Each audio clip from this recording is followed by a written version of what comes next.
Selamat pagi, selamat bertemu kembali di hari Rabu, tanggal 13 Januari tahun 2021. Hari ini kita masuk di pembelajaran 4, PPKN, Pendidikan Pancasila dan Kewarganegaraan.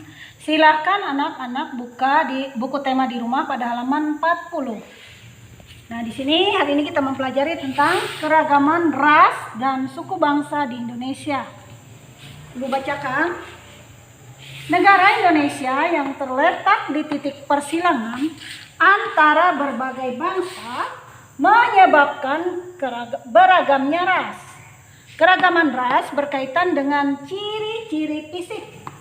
Nah, Ibu jelaskan, ciri-ciri fisik adalah ciri yang paling tampak yang mudah dalam membedakan antara suku yang satu dengan suku yang lain, yaitu warna kulit. Masyarakat Indonesia ada yang berkulit hitam dan ada yang berkulit putih. Nah, meskipun berbeda warna kulit, masyarakat Indonesia tetap hidup rukun tanpa mempermasalahkan perbedaan yang ada. Nah, sedangkan keragaman suku bangsa adalah merupakan kesatuan masyarakat atas dasar kesamaan ciri-ciri fisik, bahasa, dan tempat tinggal. Nah, berikut Ibu jelaskan berbagai macam ras dalam masyarakat Indonesia. Yang pertama, ini ada ras Melanesoid.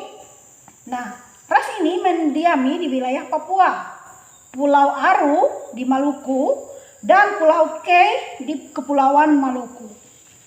Ras yang kedua adalah ras Negroid.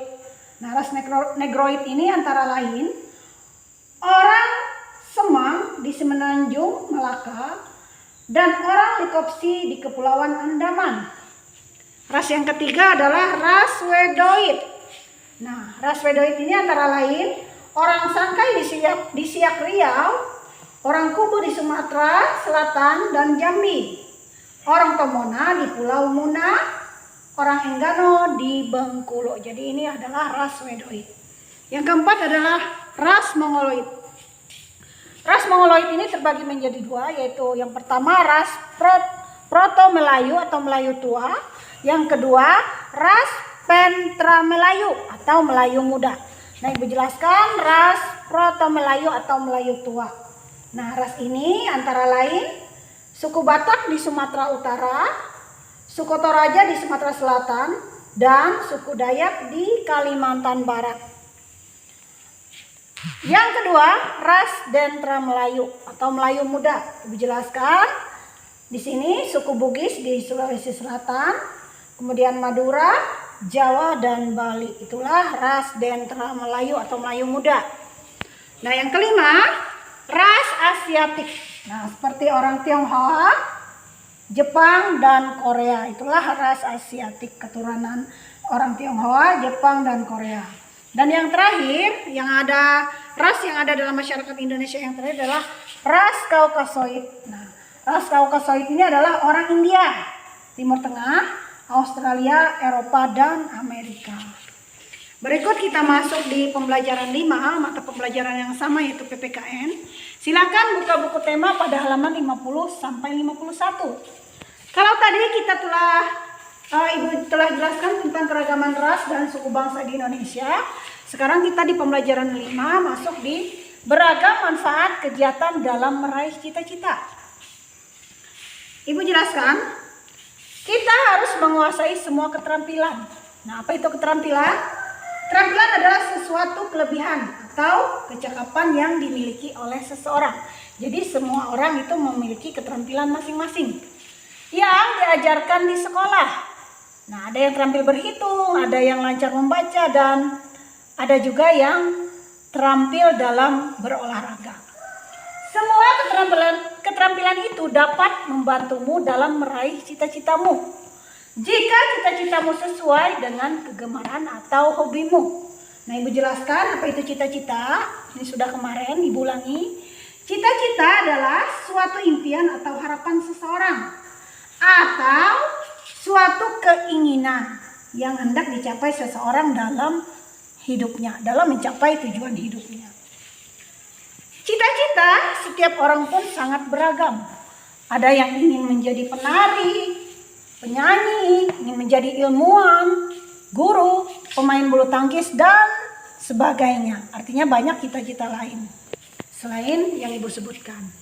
Berikut Ibu jelaskan tentang sikap yang dibutuhkan untuk meraih cita-cita. Sikap yang pertama adalah disiplin. Disiplin adalah ketaatan atau kepatuhan kepada peraturan atau tata tertib. Jadi itulah artian dari disiplin.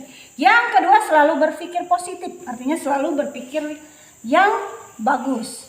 Yang ketiga, sabar. Yang keempat, bekerja keras. Yang kelima, bangga pada kemampuan sendiri. Artinya percaya pada diri sendiri. Contohnya, jangan mencontek saat ulangan umum. Yang keenam, rajin belajar. Dan yang ketujuh, tidak mudah berputus asa. Tidak mudah berputus asa ini artinya adalah sikap yang ditunjukkan seseorang yang tidak mudah menyerah dalam mencapai sesuatu meskipun gagal berkali-kali. Jadi, keterampilan dan sikap yang baik itulah yang akan membantumu dalam mencapai cita-cita untuk masa depan. Artinya keterampilan dan sikap yang baik akan membantu kita untuk mencapai cita-cita. Nah, berikut kita masuk di manfaat yang didapatkan dengan melakukan kegiatan. Kegiatan yang baik, kegiatan yang positif. Yang pertama, menggali potensi yang sedang dijalani. Yang kedua, dapat memanfaatkan waktu luang dengan kesibukan yang bermanfaat. Yang ketiga, dapat menambah ilmu dan menambah banyak pengalaman. Nah, itulah penjelasan Ibu di pembelajaran 4 PPKN tentang keragaman ras dan suku bangsa di Indonesia beserta berbagai macam ras yang ada di masyarakat Indonesia. Dan kita masuk tadi sudah di pembelajaran 5 mata pembelajaran yang sama, yaitu PPKN tentang beragam manfaat kegiatan dalam meraih cita-cita. Seperti sikap yang dibutuhkan untuk meraih cita-cita dan manfaat yang didapatkan dengan melakukan kegiatan.